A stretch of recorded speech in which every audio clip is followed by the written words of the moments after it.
Let us jump back into Numbers chapter 25. Last week, we started the first look at this chapter. This is Israel. They're camped out at a place called Shittim. It's where they're going to stay until they go into the promised land, until Joshua leads them in. So this is the last stop on their exodus from Egypt. And this is the tail end of the unfaithful generation. So all the leaders of the people and everybody, this is the generation that came out of Egypt. And they've witnessed all the miracles. They pledged obedience to the covenant. They signed the contract with their lives and their blood. And in last week, as we saw, they completely, utterly, and finally throw away their covenant relationship with God by yoking themselves, hitching themselves, marrying the gods of this area, the Baal of Peor. And they use the term marrying because worship is described all throughout Scripture as the marital act. It's described in romantic and even sexual imagery, but with God's people it was intended to be metaphorical. The spiritual aspects and the commitment is what's emphasized. The Canaanites, it was actually very literal. And the actual sex act and the procreation aspect was what was emphasized. And that's what they do here at Shittim. Israel, this generation of Israelites, they basically go to the dark side. No turning back at this point. And as we saw, this is the golden calf 2.0. The same pattern that happened after they came out of the Exodus. Just as God was speaking on a mountaintop to his prophet about the future destiny of these people, they were at the bottom of the mountain carousing, worshiping idols, doing everything that they agreed not to do. This is the second time now, right? Fool me once, shame on you. Fool me twice, shame on me. Well, God's not going to get shamed. He's not going to get fooled. He's had it. This is the end. And it's important I'm emphasizing that because if you read this chapter without reading all of the 3 years that we've been looking at before this, then you come to this and go, well, that's pretty harsh. Why is God so angry?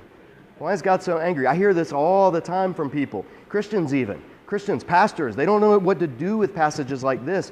And it's because primarily they are reading it without having read the 3 books before this. It's like pulling a scene out of Huck Finn and using that to get your theology or your view of Mark Twain's views on race relations in the Old South. Right? You could take a passage out and you're going to be like, oh my gosh, this is incredibly racist. You miss the entire point of the book, which is a in-your-face affront to the very concept of slavery and racism to begin with. But you miss that if you just read a passage between Huck and Jim or whatever. And that goes with any literary work. You pull a passage out or you pull a section out and you don't look at its context or what happened before, you can form all kinds of opinions about the character. So it's important to know how many times Israel has pledged their lives to obey the covenant and how many times they've flagrantly broken that promise. So now this is the final straw for this generation. The Lord said to Moses, verse 4, take all the leaders of the people, kill them and expose them in broad daylight before the Lord. And we talked last week how those verbs for kill is we don't know exactly what it means, but it's a visual sign killing. It's like almost like crucifixion.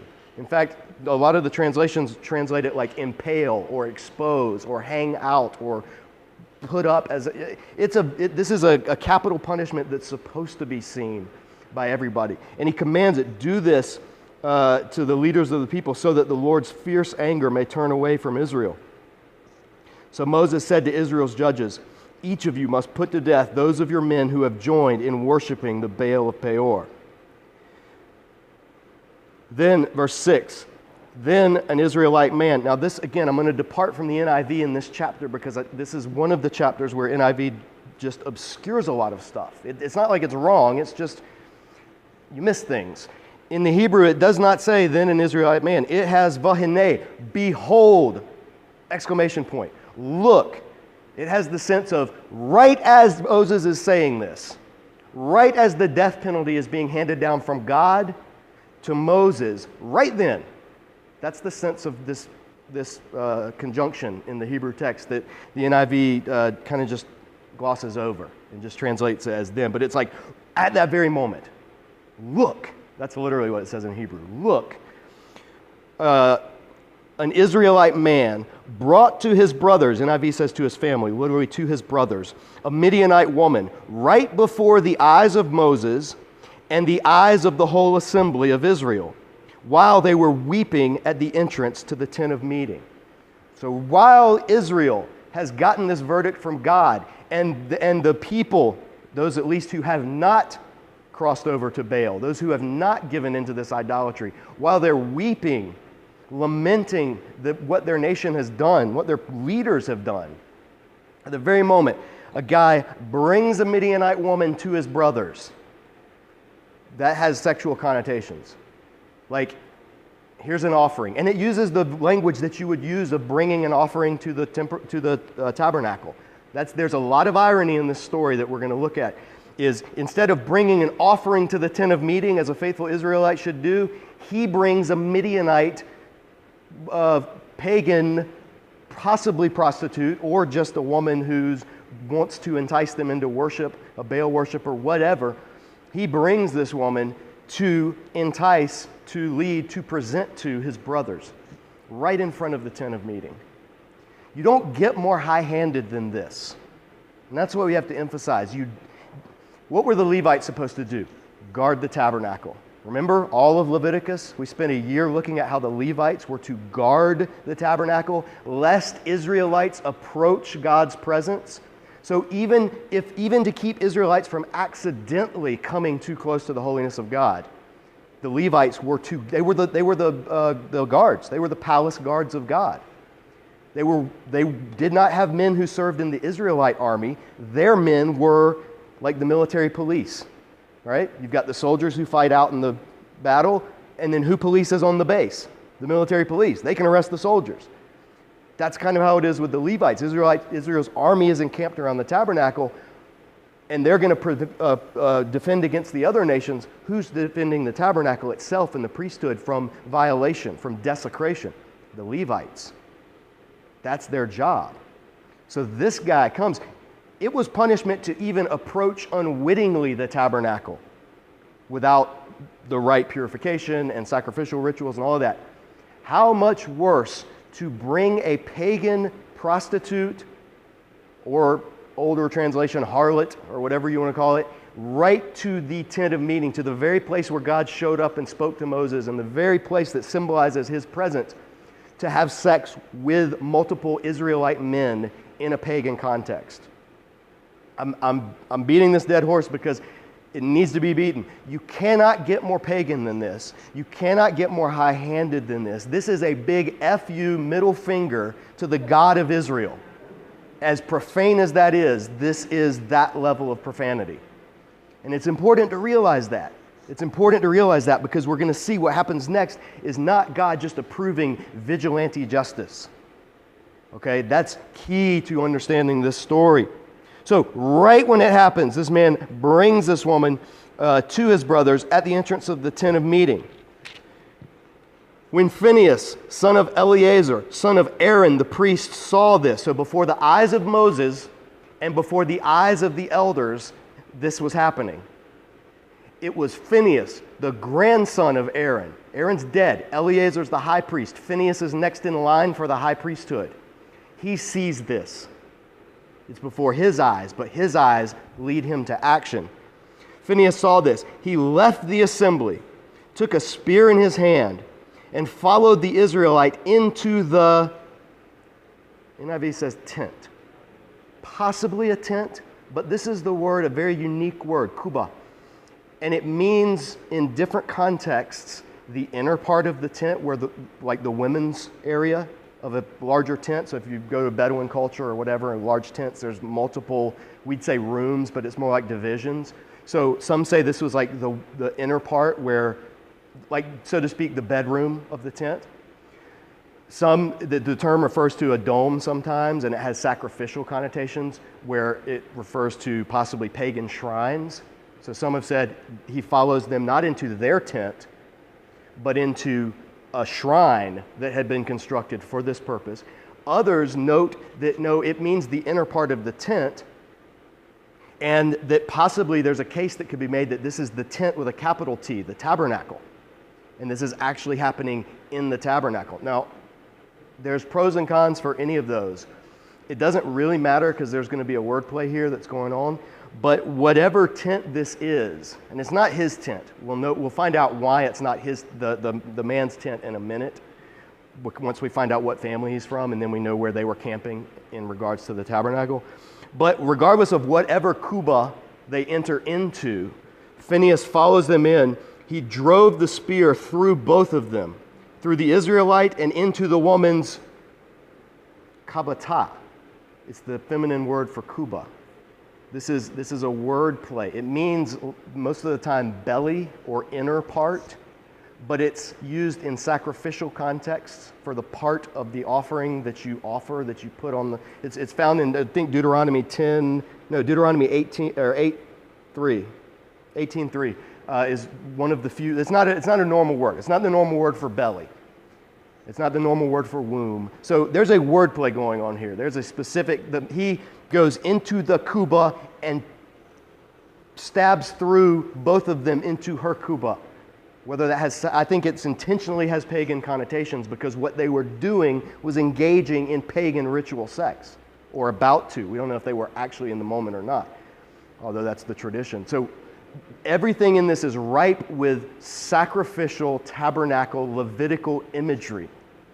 The high priest to be goes in. Phinehas, Pinchas is in Hebrew, Pinchas, and it's an Egyptian name. Remember, all these are people that came out of Egypt, and his name is an Egyptian name. And literally it means black guy or dark skin.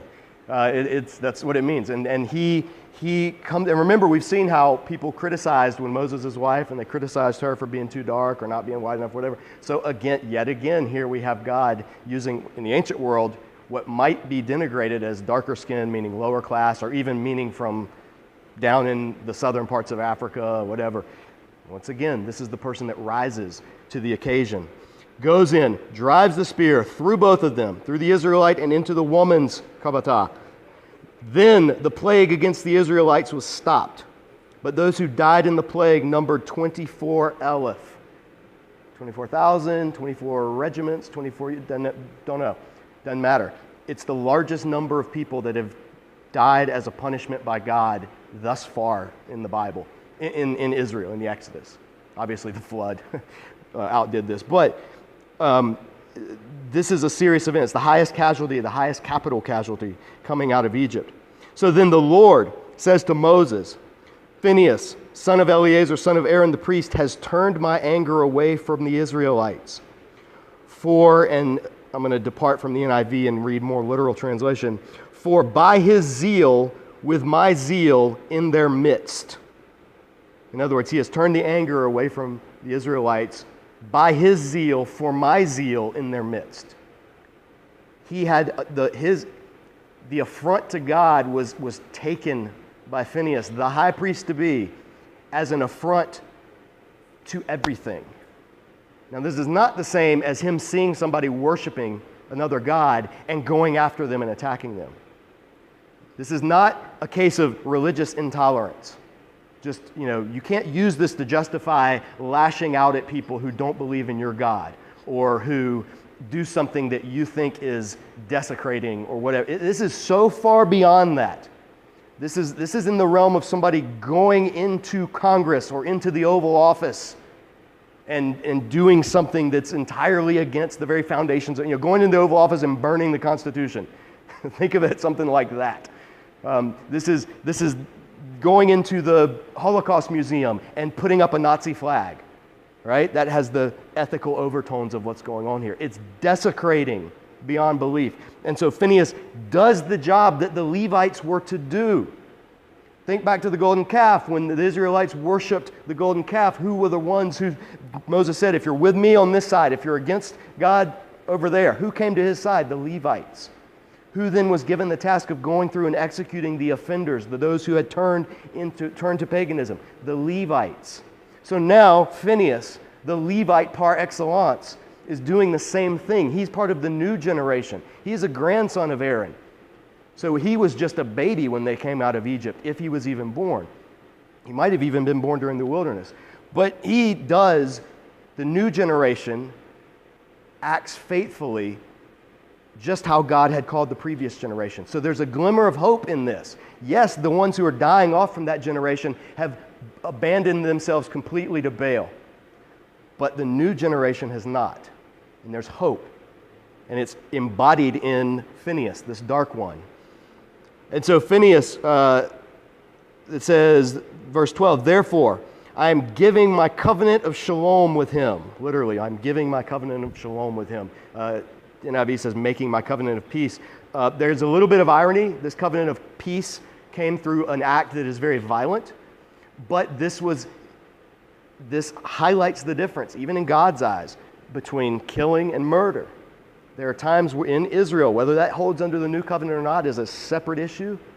Whether Jesus changed the game in that regard, we can talk about much later. But in this context, there were capital crimes, and this was one of them. And Phinehas executed that capital crime as the head of the Levites. So he did exactly what God had called the Levites to do all along. So God says, I'm giving my covenant of peace, or shalom. It doesn't mean just peace. It means wholeness or completeness or harmony or fullness or things being right. Verse 13, he and his seed will have a covenant of lasting priesthood because he was zealous for his God. NIV says for the honor of his God, but that's not in the text. It's literally he was zealous for his God and made atonement for the Israelites. Phinehas, the high priest to be, made atonement. That's what the high priest does. And he made atonement through an offering. There's so much irony in this. At the tent of meeting, the offering that was brought to the tent of meeting was a pagan sexual offering. This was not a substitutionary atonement. The ones who sinned were the ones who died. The woman and the man and his brothers, if they were part of it, and the plague that God sent as a result, and the people that died from it. In other words, sin brought death in the tabernacle. The commentator, Roy Gain, in the New International Application Commentary, I wrote this down because it's a great quote. He says, Phinehas penetrates both Kuba and with his spear her Kaaba. And this word appears only in Deuteronomy 18:3, where it relates to the stomach of a sacrificial animal. The Midianite woman, who is likely in the process of enticing the Israelite man to participate in a sacrifice to her gods, is publicly brought as if she were a sacrifice and is slain by an Israelite priest. This is how he made atonement. He sacrificed them at the entrance of the tabernacle. And it wasn't a substitutionary atonement either. In other words, that was vividly seeing atonement, sin, death. And so every atonement after that would be vivid on the mind, is the one who sins is the one who should die. But God in his mercy has set up this atonement system so that every day, every year on Yom Kippur, instead of us receiving the penalty, we bring forth our sacrifice, and our faith in the covenant God is what atones for this. I'm harking on this because people can read this again and they'll go, oh, this means God likes when people kill people that commit desecration. You desecrate something and the penalty is death, or God's a bloodthirsty God, or he cheers vigilante justice. No, not vigilante justice. Phinehas was the one. If anybody had capital punishment power in Israel, there's no king, there's prophet and priest. So he was rightfully, this would be akin to the state executing somebody today who was guilty of a crime. You can be for or against the death penalty, but you have to recognize that it's different when someone is executed versus when somebody goes out and kills somebody on the street because they're mad. This is not simply a crime of passion, although Phinehas was passionate. But he was passionate within the context that he was appointed to, the guardian of the tabernacle. And then we get some little background on this. The name of the Israelite who was killed with the Midianite woman was Zimri, son of Salu, the leader of a Simeonite family. Why does that matter? Simeonites were camped on the south side of the tabernacle. As we saw in Leviticus, if you look at the arrangement of the camp, the Simeonites were down here at the south side. This happened at the entrance, which is up on the east side. This was not him bringing a foreign wife into his tent and him just committing sacrilege or idolatry in the camp. He brought her from his camp to the entrance of the tabernacle. Again, there's so much more going on here than just a simple, oh, God doesn't want you marrying foreign women. Not at all. Not at all. A whole book of the Bible is going to be named after a foreign woman in a short time after this took place, by the way. And she's going to have a grandson, and he's going to give birth to a guy named King David, who will be in the line of Jesus. So God's cool with Gentile women. It's pagan idolatry and worship of other gods that he's not cool with. And that's exactly what this man, who we find out Zimri, ends up doing. And the name of the Midianite woman who was put to death was Cosbi, daughter of Zur, a tribal chief of a Midianite family. So again, the leader of a high-ranking person within Midian and a high-ranking person within Israel. That's what's happening here. This is not just random Billy Bob Israelite fell in love with Miss Midian and wants to marry. This is not that. This is every bit of the formal, theological, cultic, ritualistic language that permeates this story. The Lord said to Moses, treat the Midianites as enemies and strike them. NIV says kill them, but the word is kill, strike, depending on the context. Treat the Midianites as enemies and strike them, because they treated you as enemies when they deceived you in the affair of Peor, and their sister Cosbi, daughter of a Midianite leader, the woman who was killed when the plague came as a result of Peor. So there's a divide that we have to make on this. Treat them as enemies and strike them or kill them because they treated you as enemies when they deceived you in the affair of Peor. Question is this carte blanche against all Midianites everywhere? Or is this strike the Midianites who deceived you? In other words, is this God saying, you're to attack these people? You can kind of read it both ways. Now, the Midianites would go on to be enemies of Israel, and they would frequently harass their distant cousins. They're both descended from Abraham. But it's important, I think it's important to note, this is, again, not just God saying, a woman came in and enticed some of you to worship Baal, so genocide. It's not that. Punishment fitting the crime. Treat as enemies because they treated you as enemies. Do to them what was done to you as a nation, not individually. This is not, again, not vigilante justice, and God will say, vengeance is mine, declares the Lord. But what he's doing, what we're seeing is these people who, again, who hired Balaam to come curse Israel? Moab and Midian. Who is trying to bring about Israel's downfall? Moab and Midian. Moab wanted to do it with their army, so Balak brought in Balaam to curse them. The Midianites, it seems, are a little more savvy. Oh, you can't beat them with an army, but you can beat them from within. We're going to find out in chapter 31 that they got this idea from a guy that we've met already. The whole idea of, hey, if you get them to abandon their covenant, then all the protections that God promised are gone. That was not their idea. That was somebody else's. But they agreed. And so the Midianites, instead of cursing like Balak tried to do, they come in and try to lure them away. And they do it through this sexual, pagan, orgiastic notion of worship Baal, follow this god, at the very spot that's his domain, but that's where God has already said he's going to bless Israel. However, not this generation. Because as we'll see, and we'll pick this up next week, verse 1 of chapter 26, after the plague, the Lord said to Moses and Eleazar, son of Aaron the priest, take a census of the whole Israelite community by families, all those 20 years old or more who are able to serve in the army of Israel. How did the book of Numbers begin? Take a census of all who are able to serve in the army, 20 years or older. This is the end of that generation.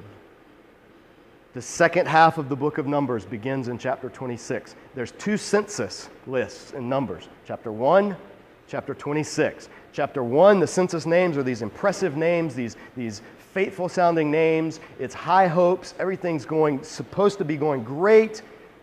Downfall into idolatry. And they're gone.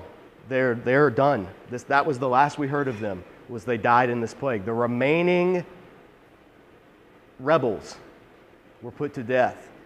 Now the book starts over, so to speak, with the new generation. the ones who were more like Phineas than they were like Zimri. That's who's going to begin in this next count. Now, there is an anomaly that I'll just mention because you'll come across it. When Paul, it says 24,000 died, and when Paul talks about, some people think he's alluding to this passage in the New Testament in 1 Corinthians 10, he says 23,000. And so there's a question because earlier at the Golden Calf, 3,000 ended up being the number that died, and, or that were, there was a number, 3,000 was used, but then in this one it's 24,000. So the question is, where's the 1,000 that Paul missed? And scholars are divided on that. They don't know exactly what Paul was citing, if he was talking about this passage, if he was talking about something else, if he was just round numbers in the Bible is the norm, not the exception. So whenever you come across numbers in the Bible, it's like if I say a dozen and there's 14 of something, in English, I'm right because I'm speaking colloquially. In math, I'd be wrong because I'm speaking scientifically. Well, this is pre-scientific culture and the way they use numbers and all of that. So again, I just want to mention it because you will come up against it, and especially if you have somebody who goes through and tries to pick out all the contradictions in the Bible. Don't be surprised if you hear that, but hopefully at least you understand all of the ways that numbers are used in Scripture are anything but mathematical precision, especially in the book of Numbers, which is the irony of the name. But we're out of time, so have a great week. Contact me if you're interested about the trip, the details, and otherwise we'll see you next week as we begin the next part, the new generation. We get to start over with a clean slate. Have a great week.